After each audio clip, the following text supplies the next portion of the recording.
आता नोट्स मध्ये आपण काल विस्टोन्स मीटर ब्रिज बघितलं होतं. विस्टोन्स मीटर ब्रिजवर आपण दोन न्यूमेरिकल्स घेऊ बाळांनो, लक्ष द्या. विस्टोन्स मीटर ब्रिजवर आपल्याला दोन न्यूमेरिकल बघायचे आहेत. काल आपण विस्टोन्स मीटर ब्रिज बघितलं होतं, त्याचे सोर्स ऑफ एरर वगैरे बघितलं होतं सगळं. ओके ठीक. हे बघा चला बाळांनो इकडे लक्ष द्यायचं आहे. बघा विस्टोन्स मीटर ब्रिज मध्ये आपण कालच्या लेक्चरला काय बघितलंय बघा. आपण इथे सांगितलं आहे की लेफ्ट गॅप मध्ये एक अननोन रेजिस्टन्स असतो एक्स आणि राईट गॅप मध्ये there is a known resistance from the resistance box. आवाज नको आहे मला आता. लेफ्ट गॅप मध्ये बघा अननोन रेजिस्टन्स असतो एक. अबे पागला लक्ष दे ना इकडे. लेफ्ट गॅप मध्ये एक अननोन रेजिस्टन्स असतो आणि राईट गॅप मध्ये एक नोन रेजिस्टन्स असतो. करेक्ट आहे. आपण सांगितलं होतं हा वायर एसी आहे बाळांनो, लक्षात ठेवा. कुठला वायर आहे? एसी. मला हे सांगा वायर एसी किती मीटरचा आहे? 1 मीटर. 1 मीटर म्हणजे हाऊ मेनी सेंटीमीटर्स? 100 सेंटीमीटर्स. त्यानंतर आपण काय करतो बाळांनो, इथे पॉईंट बी असतो बरोबर आहे. येस. नंतर इथे एक गॅल्व्हनोमीटर असतो. ओके. आणि नंतर इथे एक जॉकी असतं, जॉकी. ओके. मी तुम्हाला सांगितलं होतं जॉकी आपल्याला कुठला पॉईंट देतो सांगा? Null point. कुठला point? Null point. Null point म्हणजे काय असतं? The point at which current flowing through galvanometer किती असतो? 0. So you will get a null point. मग आता मला हे सांगा लेफ्ट हँड साईडला अननोन रेजिस्टन्स एक्स आहे, त्या साईडची लेंथ किती असतं? एलएक्स. राईट हँड साईडला नोन रेजिस्टन्स आहे, त्या साईडची लेंथ किती असते सांगा? एलआर. करेक्ट आहे. ही झाली एलएक्स आणि ही काय झाली सांगा? एलआर. आणि मग मला हे सांगा ब्रिज बॅलन्स आहे. ब्रिज बॅलन्स असताना आपण त्याचा एक फॉर्म्युला तयार केला होता काल. काय फॉर्म्युला होता सांगा?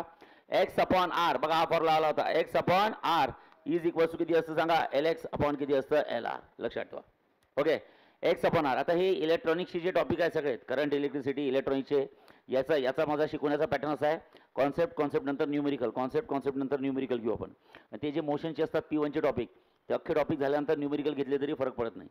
पण इथं पण नंतर त्रास होईल तुम्हाला. त्यामुळे काल मी ब्रिज शिकवला, आज मी त्याच्यावरची न्यूमेरिकल संपून टाकतो. ओके. लेफ्ट हँड साईडला एक्स आहे, आर आहे, LX LR. X upon R लक्षात ठेवा. कसं लक्षात ठेवायचं? X upon R. X upon R. Resistance upon resistance is equal to LX upon LR. Length upon length. Correct आहे. ओके. सिंपल आहे. थोडक्यात एक गोष्ट लक्षात ठेवा बाळांनो, एलएक्स प्लस किती असतं? एलआर. म्हणजे याचा अर्थ AD plus GC is equal to किती असतं? 100 सेंटीमीटर. सगळ्यांना माहिती आहे. ओके. मी जर म्हटलं एलआर किती झाली तर तुम्हाला माहिती आहे एलआर म्हणजे किती असतं? 100 मायनस किती असतं सांगा? एलएक्स. 100 minus LX. करेक्ट आहे. किंवा एलएक्स इज इक्वल टू किती असतं? 100 की 100 minus LR? 100 minus LR. Correct आहे. हे आपण सगळं सांगू शकतो.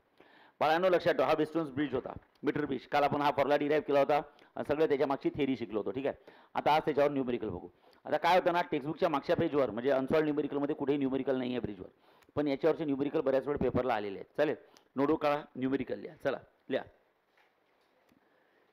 लवकर. Write on fast. हां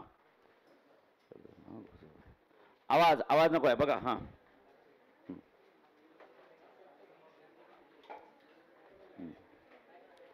लिहा. 2 रेजिस्टन्सेस. Hey, 2 resistances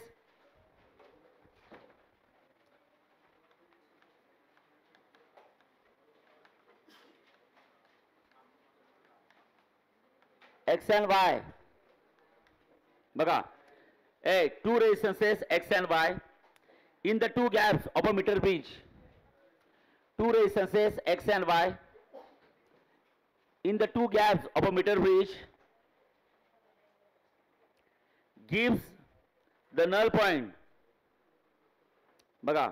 2 resistances X and Y in the 2 gaps of a meter bridge gives the null point. Gives a null point. Dividing the wire gives the null point. Gives the null point. Dividing the wire. हे बाळा मनस्वी मागचं AC सुरू कर. Okay. Dividing the wire in the ratio of 2:3. Dividing the wire in the ratio of 2:3. In the ratio of काय असतं? 2:3. Dividing the wire in the ratio of 2:3. Okay. Full stop. Yeah. If each resistance is increased by 30 ohm. If each resistance is increased by 30 ohm. जर का प्रत्येक resistance आपण 30 ओमनी वाढवला, if each resistance is increase by 30 ohm, पामा करा, the new null point the new null point divides the wire, the new null point divides the wire in the ratio of 5:6. The new null point divides the wire in the ratio of 5:6. The new null point divides the wire in the ratio of 5:6. 5:6. Okay, comma. Calculate each resistance. Calculate each resistance. पुन्हा एकदा सांगतो मी. Okay, लक्ष द्या मी पुन्हा एकदा सांगतो बघा. Two resistances, capital X and capital Y, okay, in the two gaps of a meter bridge gives a null point dividing the wire in the ratio of काय 2:3.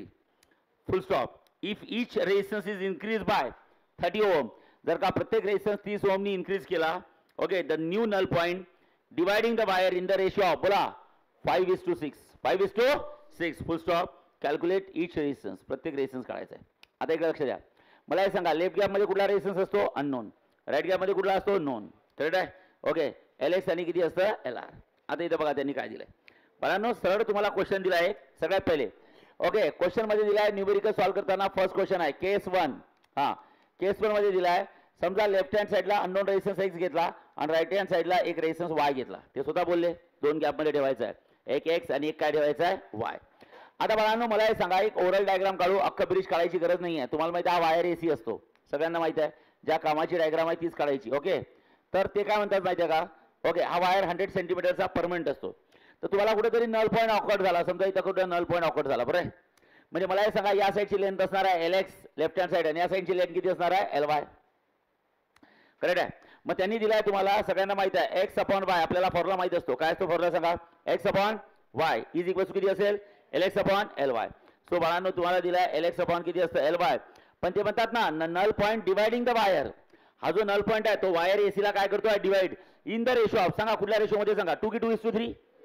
बघा 2:3. So LX/LY is equal to 2/3 आहे. LX/LY दिलाय. Okay, म्हणजे LX आणि LY चा ratio दिलाय तुम्हाला. लक्षात 2:3. म्हणजे तुम्हाला समजायला पाहिजे X/Y. हे बघा रे, X/Y is equal to LX/LY. LX/LY म्हणजे 2:3. X/Y इज इक्वल टू किती असतं? 2/3. सो X ची व्हॅल्यू किती असतं? बोला 2 की 2/3. 2/3 टाइम्स ऑफ Y.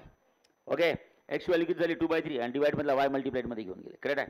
ती झाली X ची व्हॅल्यू. किती झाली? 2 की 2/3. 2/3 टाइम्स ऑफ Y. समजलाय? फॉर्म्युला समजताय? X/Y is equal to LX/LY. LX/LY ची व्हॅल्यू दिली 2:3. सरळ बस ग, सरळ बसा क्लासमध्ये.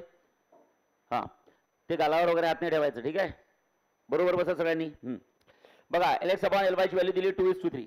तर बाळांनो, X/Y इज इक्वल टू 2/3. तर X ची व्हॅल्यू काय झाली? Y तिकडे गेला तर 2/3 टाइम्स ऑफ Y. करेक्ट आहे. दिस इज द केस 1. आता मला हे सांगा, केस 2 काय करायचं बाळांनो? लक्षात ठेवा, केस 2 मध्ये काय करायचं? केस 2 मध्ये काय दिलाय बघा, त्यांनी काय दिलाय? इच रेजिस्टन्स इज इन्क्रीज बाय किती ओम आहे? 30 ओम. आता मला हे सांगा, केस 2 मध्ये हे बघा, हा X आहे. लेफ्ट गॅप मध्ये X मध्ये 30 ओम वाढले. लक्षात ठेवा, हा रेजिस्टन्स वाढवला. आणि Y मध्ये सुद्धा बाळांनो 30 ओम इन्क्रीज केले. बघा, Y+30. बरोबर आहे. ओके, हे X+30 आणि Y+30. बरोबर आहे. इच रेजिस्टन्स इज इन्क्रीज बाय 30 ओम. आता प्रत्येक रेजिस्टन्स जर का 30 ओमनी इन्क्रीज केला तर मला हे सांगा, हा पॉईंट A आहे आणि हा पॉईंट C आहे. इथे कुठेतरी नल पॉईंट येईल. कुठला येईल? समजा D'. नल पॉईंट कुठे आला? D'. मग अरे मला हे सांगा, बॅलन्सिंग कंडिशन सेम राहणार की चेंज होणार? चेंज होणार. मग आता बॅलन्सिंग कंडिशन चेंज होणार तर या साईडची लेंथ घेतली LX' आणि या साईडची लेंथ घेतली काय? LY'. का बरं? कारण LX/LY इकडे घेतलाय. तिथे LX/LY घ्याल की LX'/LY' घ्याल? LX'. कारण की बॅलन्स पॉईंट तुमचा नल पॉईंट कुठेतरी शिफ्ट होणारच आहे बाळांनो, पहिलेसारखा येणारच नाही आहे. मग इथे फॉर्म्युला अप्लाय करा. सांगा फॉर्म्युला काय असतो? this is equal to this. चालेल. मग आता मला हे सांगा, this म्हणजे तुम्हाला समजायला पाहिजे X प्लस किती असतं? 30 डिवाइड बाय Y प्लस किती असतं बाळांनो? 30. this इज इक्वल टू किती असतं? this LX' अपॉन किती असतं? LY'. मग तुम्हाला LX' आणि LY' चा रेशो दिलेला आहे. सांगा बरं काय दिलाय रेशो? कारण की तुम्हाला दिलं null point divide the wire AC in the ratio of 5 की 5:6. 5:6 म्हणजे किती असतं? 5 की 5/6. 5/6. लक्ष द्या. सो X+30 डिवायडेड बाय इथे किती असतं? Y+30 इज इक्वल टू किती असतं बाळांनो? 5 डिवाइड बाय 6. आता तुम्हाला समजायला पाहिजे, डू क्रॉस मल्टिप्लिकेशन. सांगा क्रॉस मल्टिप्लिकेशन केलं तर काय होईल? बोला, क्रॉस मल्टिप्लाय केलं तर काय होईल? येस. सो 6 ला मल्टिप्लाय करायचं कशाने? X+30 इज इक्वल टू 5 ला मल्टिप्लाय करायचं कशाने? सांगा? Y+30. बघा, 6 ला मल्टिप्लाय करायचं एक्स प्लस 13, 5 ला मल्टिप्लाय करायचं वाय प्लस 13. चला मल्टिप्लाय करा. 6 into x 6x, 6 into 30 180. Correct आहे. 5 इंटू वाय 5y प्लस इथे किती असतो 150. 150 बरोबर आहे. ओके. आता बाळांनो मला हे सांगा इथे किती असतं 6x, इथे किती असतं -5y इज इक्वल्स टू किती असतं 150 प्लस 180 तिकडे गेलं तर किती असतं -180. सो 6x मायनस किती असतं 5y. सांगा 150 मधनं 30 गेले 30 की -30 -30. Is that clear. आणि त्यांनी क्वेश्चन काय विचारला find the value of this two unknown resistance. ते एक्स आणि वायची व्हॅल्यू काढायची. आता साधी गोष्ट एक्स आणि वायची व्हॅल्यू कशी काढायची तर मला हे सांगा इक्वेशन आलं 6x - 5y is equals to किती आलं बाळांनो -30. आणि एक्सची व्हॅल्यू किती आहे सांगा एक्सची व्हॅल्यू किती आहे 2/3y. Okay let's consider equation number किती 1. So put that value. So you can say from equation 1. लक्ष द्या फ्रॉम इक्वेशन 1. इक्वेशन 1 वरनं जर बघितलं तर किती होईल सांगा 6 इंटू एक्स. सांगा एक्सची व्हॅल्यू किती आहे it's 2/3 times of y minus किती असतं 5y इज इक्वल्स टू किती असतं -30. झालं. आता मला हे सांगा 3 1 जा 3 2 जा. सांगा 2 इंटू 2 किती असतं 4y मायनस किती असतं 5y इज इक्वल्स टू किती असतं -30. सांगा 4y - 5y किती असतं y की -y -y. सो बाळांनो -y ची व्हॅल्यू किती झाली सांगा -30. Minus minus cancel. सांगा y ची व्हॅल्यू किती झाली 30 की 30 ओम 30 ओम. मायनस मायनस कॅन्सल y ची व्हॅल्यू 30 ओम. लक्षात ठेवा. सो y ची व्हॅल्यू किती झाली सांगा 30 की 30 ohm 30 ohm. Yes this is y. आवाज नको आहे. आता इथे काय करायचं बाळांनो लक्षात ठेवा फ्रॉम इक्वेशन नंबर 1. आवाज नको आहे. फ्रॉम इक्वेशन नंबर 1 सांगा x इज इक्वल्स टू किती असतं 2/3 टाइम्स ऑफ y. लक्षात ठेवा आहे. एकदा y ची व्हॅल्यू आली पुन्हा याच्यात टाकून द्या x is equals to 2/3 times of y. Just put value and get the answer. सांगा y ची व्हॅल्यू किती टाकायची सांगा 30. So x is equals to किती असतं बोला 2/3 टाइम्स ऑफ y. y ची व्हॅल्यू किती असतं 30. सांगा 3 1 जा 3 10 जा. So x is equals to किती असतं 2 इंटू 10 किती असतं 20 की 20 ओम 20. सो गाईज x ची व्हॅल्यू 20 ओम. खतम. तुम्हाला क्वेश्चन त्यांनी तोच विचारला find the value of unknown resistances. बघा ते दोन रेजिस्टन्सेस काढायचे होते कुठले एक्स आणि वाय. तर सांगा एक्स व्हॅल्यू किती आली 20 आणि वायची व्हॅल्यू किती आली 30.